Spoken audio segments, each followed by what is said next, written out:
क्या आप भी अपनी इनकम टैक्स रिटर्न इसलिए फाइल कर रहे हैं क्योंकि आपकी इनकम 2.5 लाख से ज्यादा है या आपके ऊपर टैक्स की लायबिलिटी आ रही है? क्या आप जानते हैं 2.5 लाख से इनकम कम होने पर भी अगर आप इनकम टैक्स रिटर्न फाइल करते हैं तो आपको क्या क्या फायदे मिल सकते हैं? जैसे कि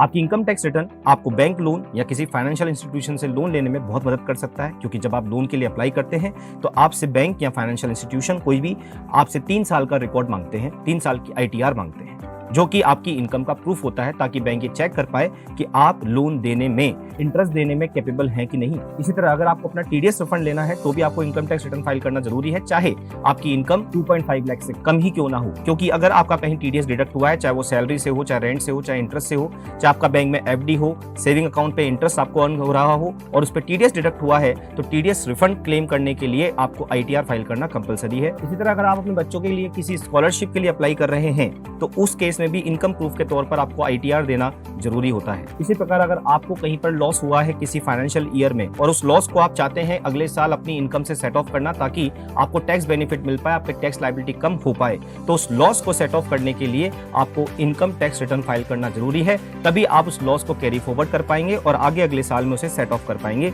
जैसे कि सपोज आप शेयर मार्केट में डील करते हैं और किसी समय आपको शेयर मार्केट पर लॉस हुआ, तो आप उस लॉस को आप उस इनकम से सेट ऑफ कर सकते हैं, लेकिन उसके लिए जरूरी है कि आपने आईटीआर फाइल करी हो। इसी तरह अगर आप बैंक में करंट अकाउंट खुलवाना चाहते हैं तो उसकी केवाईसी कंप्लायंसेस के लिए भी आपको रिटर्न फाइल करना जरूरी है। इतना ही नहीं, इनकम टैक्स डिपार्टमेंट आपको नोटिस भेजता है या आपके यहाँ पर सर्च सीजर करता है, उस केस में भी आपको अपने इनकम और खर्चों को जस्टिफाई करने के लिए भी आपको इनकम टैक्स रिटर्न फाइल करना जरूरी है, जो कहीं ना कहीं आपकी इनकम टैक्स रिटर्न में दिखाई गई इनकम को व्हाइट इनकम में कन्वर्ट कर देता है। इसी तरह आप विदेश जाना चाह रहे हैं और वीजा के लिए अप्लाई कर रहे हैं तो अथॉरिटीज आपसे वहां पर आईटीआर मांगती है, ताकि वो ये अंदाजा लगा सके कि आप अपने ट्रेवलिंग के खर्चों का, रहने जाने का खर्चे का भुगतान कर सकते हैं कि नहीं।